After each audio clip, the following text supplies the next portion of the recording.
And that's why we find that a woman, تنكح المرأة لأربعة, a woman is married for 4 things: لمالها ولحسبها وجمالها ولدينها. A woman is married for one of 4 reasons: her beauty, her wealth, her genealogy, or her faith. فاظفر بذات الدين تربت يداك. Choose the woman with deen, and may your hands be prosperous. An Arab proverb that may you be successful.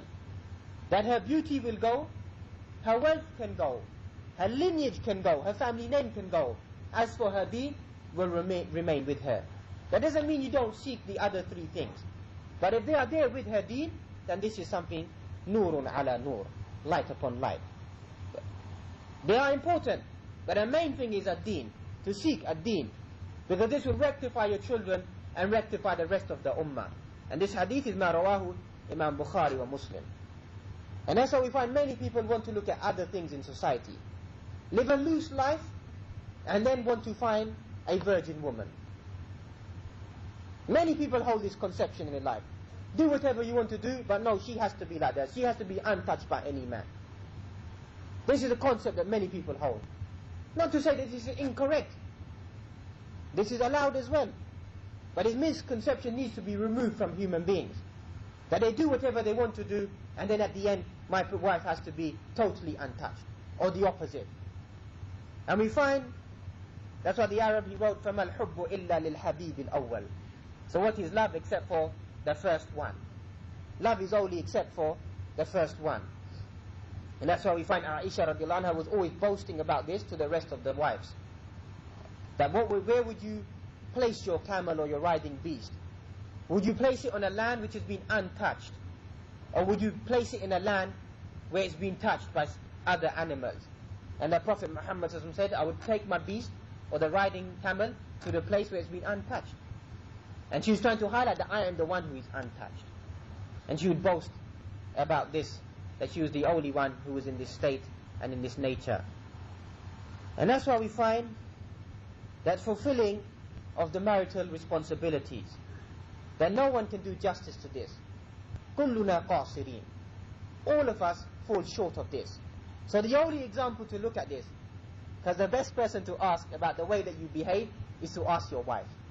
And she will forever say, there is no khair in you, there is no good in you. And everyone can say everything good underneath the sun about you, but as far as she is concerned, she'll say there's no good in you at all. That's the best person to ask about any individual. But we don't want to ask them, so we want to look at the Prophet Muhammad sallallahu alayhi wa sallam, because he said, فَاسْتَوْصُوا بِالنِّسَاءِ خَيْرًا, be good to women.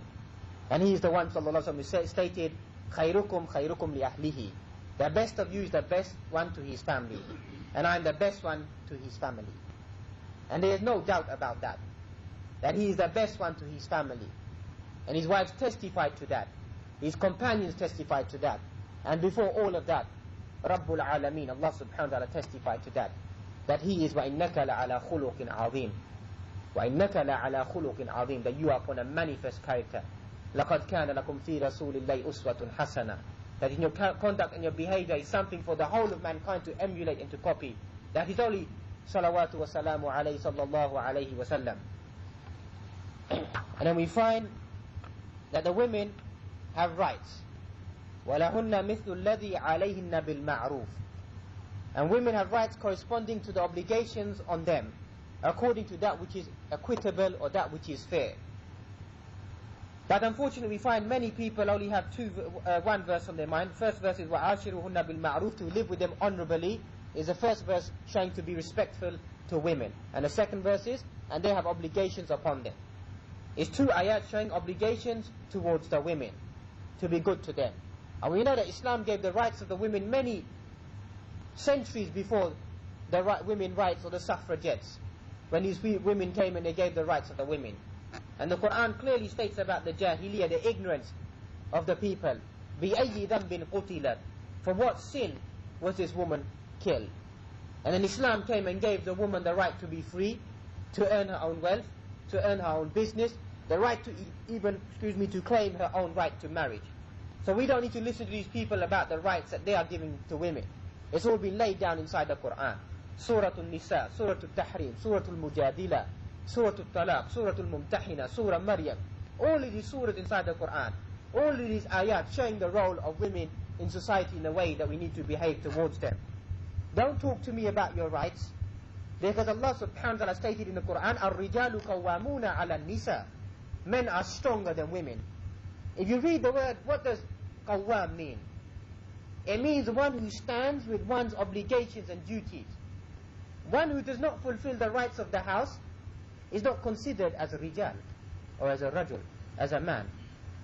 So when you are told to tidy up, to look after the house and say, look, I'm a man, I can't do this.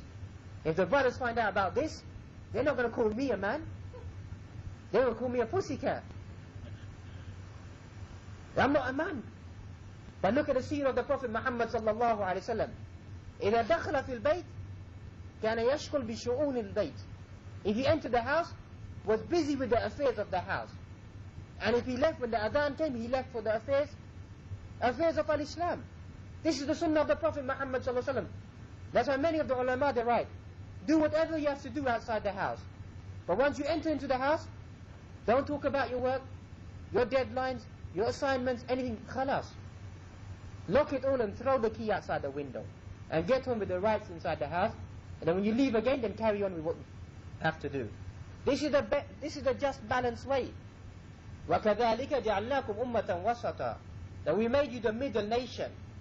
Not forever do you find some brothers, especially in this IT industry, laptop at work, laptop at home, laptop in bed, laptop maybe even in the toilet. The whole of the work, I'm designing a new website or I'm doing something special. And then the rights of the women are just taken away. And then even then when they're doing something, I'm searching for a nice holiday resort for you anyway. Trying to use that as an excuse. No time for their family. And that's why we find that some people have even written that women's manuals and women's digests are on the increase. That people will sit, these women will sit and read. Why do you think these boom books talking about fantasy about women, that forever, hundreds of titles, women are buying them, reading them, and living in this fantasy world about these dream men? Or the man, what I remember when I was young, the man dressed in black would give what is the chocolate called black magic. He would come through the window and then fly out the window again. That's what these women are waiting for. So we find, بِمَا فَضَّلَ اللَّهُ بَعْدَهُمْ عَلَىٰ بَعْضٍ وَبِمَا أَنْفَقُوا مِنْ أَمْوَالِهِمْ. Because this is the criteria which Allah has given them. Allah subhanahu wa ta'ala has given them the preference over the women. وَبِمَا أَنْفَقُوا مِنْ أَمْوَالِهِمْ. Because of what they spend from their wealth. That is why you are a qawwamun, or you are better than a woman. Because you take care of the affairs, and you spend upon the household, and she is not obliged to do that. And so we find that a person should learn when to speak and when to behave towards the female species. Because we find that sometimes the words that you use and you state could be misunderstood. For example, you find the famous hadith when Ibrahim alayhi salam came to meet Ismail. And then when he entered, if you recall the hadith, and his wife said, first wife said that, how are you, how are your affairs? And she complained about her affairs. And he said to her, tell him when he comes home to change the gate, change threshold of your house. So Ismail had this feeling when he came home that who came today? She said, this old man came today and he asked about you, and then he said, change the gate of your house. He said, that was my father, and he told me to divorce you. Then he got married again, and then Ibrahim once again came, and once again he wasn't at home. And he came and asked her, how are you? And she said that we're fine, alhamdulillah. Our situation is good, we don't have any problems. Because the first wife was complaining. And he said, give a message to Ismail when he comes home, that tell him that to keep your gate, keep the threshold of your house. And when he came back, he asked once again, he had this feeling that someone came to visit him, and he said that, she said that was a man came, and he said to keep your gate. And he said that was my father, and he told me that he is pleased with you. So the wife would say, what are you trying to state by this hadith, by telling me this hadith? What are you trying to state? Because this is the nature of the woman.